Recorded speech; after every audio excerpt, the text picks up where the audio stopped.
I'm talking about one of the Ten Commandments, and one of the Ten Commandments, it says in the Bible, it says, honor your father and your mother so that you may live long in the land the Lord your God is giving you. And that's one of the Ten Commandments. So all the rules that God has given us or things to live by, He's given us 10 things, and one of the rules was to honor your mother and your father. So that's big for Him if it's in the 10.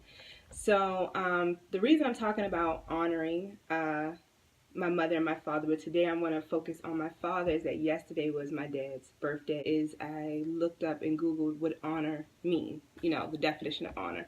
And the two that stood out for me was high respect, esteem, a person that brings credit. So who I hold to hold that person in high respect or esteem and to give that person credit is what I took from it. I believe that it is great to honor your mother and father, because I believe you don't really understand your parents until you start walking in their shoes. So it gets to this point where when you're like 12 or 13, these people are like a weird puzzle that you just don't get. They don't get you, you don't get them, you don't understand what they're doing and things like that. And you can be really cruel. At least I was. I can only talk my truth. I could be really sad. I was really sassy and I was really hard on my parents to a degree. And that's because I just didn't understand them. And now as I'm getting older, the older I get, the more I walk in their shoes, the more I really get what they were trying to tell me and why they said the things they did and why they wanted me to be safe and why they didn't want me to do certain things, because I don't want my kids to do that. And your mother and father, and if you know that at a young age, I think it's just less that you have to say sorry for. It takes away the guilt, at least for me, because it's less that I have to be like, oh man, you was right, when you kind of catch up to yourself. So that's what it touched me. And also something else that touched me, and this is just my interpretation, so that you may live long in the land the Lord your God is giving you. So when I think live long in the land, I just think also about happiness sticks out to me. So you can be happy in the land the Lord God has given you, and that's here on this earth. And also I say some people, and this for instance, might not, it's hard to honor their parents. They might not like their parents. Their parents might have done a lot of mean things to them or bad things to them. But if you do what God tells you to do because God told you to do it, that takes away the burden while you live in this land that He has. So if you respect your parents and you honor your parents, regardless if they respect themselves or you, it gives you a sense of peace, and it takes back your power. Like I talked about yesterday, you give somebody else, I'm sad or I'm depressed because my parents were X, Y, and Z. That gives them so much power over you. So if you honor them and you do what you're supposed to do, you will be pleasing to Christ, which will then, give you a sense of peace while you walk this earth, because that's all we have at these moments while we're here on this earth. This is, I guess, my moment of holding Him in high respect and esteem, and also giving Him credit for the things that He has done in my life. And I can only speak for myself. Don't get emotional. Y'all know I'm emotional.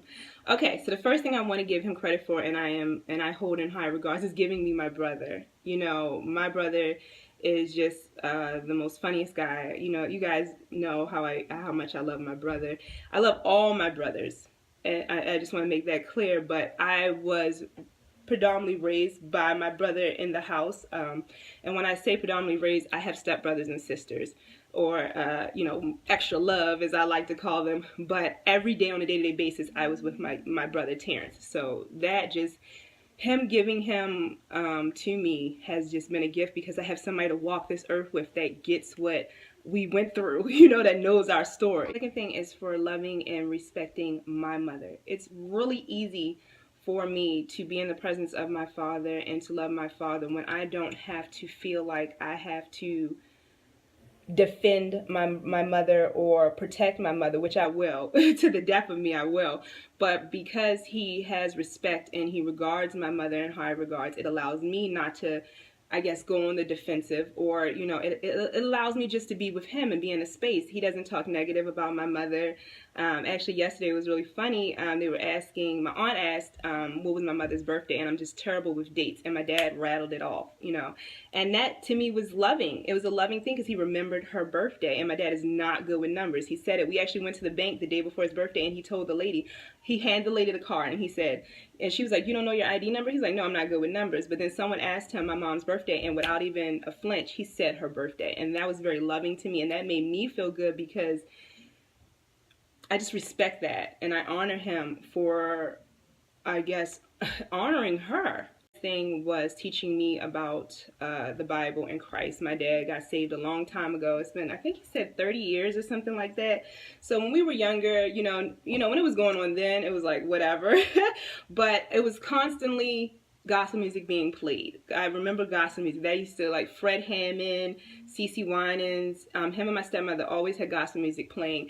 And even me not knowing it, it fed my spirit. So when I got older and I wasn't in the church anymore, there were things and there were little nuggets that constantly came in my mind because it was just embedded in me from all those weekends going over their house and staying in their house and having the word spoke over us. But most of all, the music. The music is what spoke to me the most because it spoke to me without me even knowing it. I love you. I love you too. Great provider. And if you watch the vlogs this last couple of months, you constantly see the things that I say it all the time, my dad helped me with this, my dad did this, my dad helped me with this. And him being this provider for us not only allows me a chance to mature and to grow.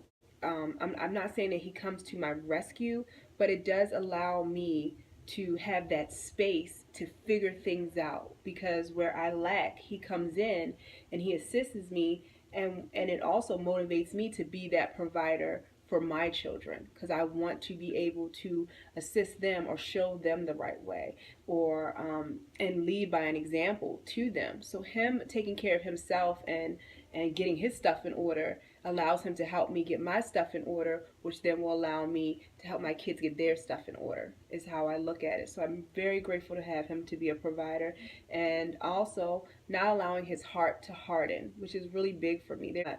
There's many things that happen in life that can harden your heart, and just sharing his testimony that he shared with me. His I don't know if I mentioned it, his diagnosed with brain cancer. They told him he only had 30 days to live. He ended up living for 31 years, but that was just a really up and down season. That could have hardened your heart. Getting divorced from your wife could have hardened your heart. Remarrying, adding more kids, having your kids. We lost my cousin LJ, which is his nephew. That could have hardened his heart. And all these things that could have hardened his heart. When your heart is hardened, you make really bad decisions. When you're angry and you're frustrated and you're mad. And him not allowing these things from his father on down to harden his heart allowed his heart to be open towards us, to allow him to be providing and loving and caring and assist us with growing up, So that's, the hardening of the heart is such a big component, And another thing I put, going a different way. My dad was kind of the odd man out in our family for a lot of reasons. On both sides of my family, my uncles drank, my grandfather drank. On his side, his father drank alcohol, his grandfather drank alcohol. Not saying that these weren't loving and caring men, but they suffered a lot for that. And my dad didn't go that route. He went a different way. And if he would have went that route, I don't know what type of relationship we would have. I don't know if he would even be here today, honestly, because I have to think about it. My grandfather is gone. His father's gone. His father's father is gone. Because he went a different way than his cousins and his father and almost everybody that he saw. And that takes courage to do something different than everybody else, but it also takes wisdom, because the definition of insanity is doing the same thing over and over and expecting a different result. So he saw that, hey, this situation is not working. I'm not going to go that route. And he went a different way, but it takes courage and it takes wisdom to even notice that this isn't working. The last thing I put is believing and having faith. And you have to have faith in what you're doing to go a different route. You have to have faith. You have to believe in something bigger than what you see on a day-to-day basis.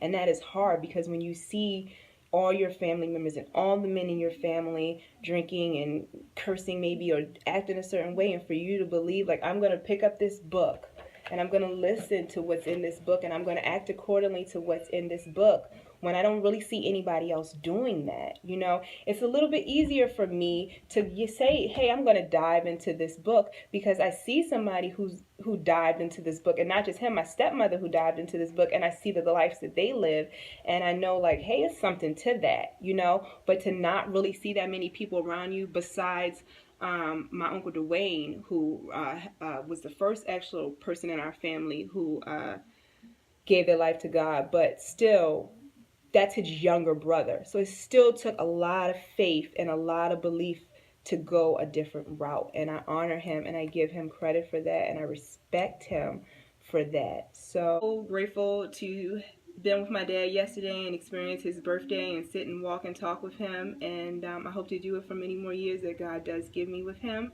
And I'm so grateful to be able to sit and talk with you guys and share my thoughts and feelings. That this is my truth. And if my truth looks a little bit like your truth, and it's bringing me some peace and it can bring you some peace, that's all anyone can ask for. So, see you guys in the next.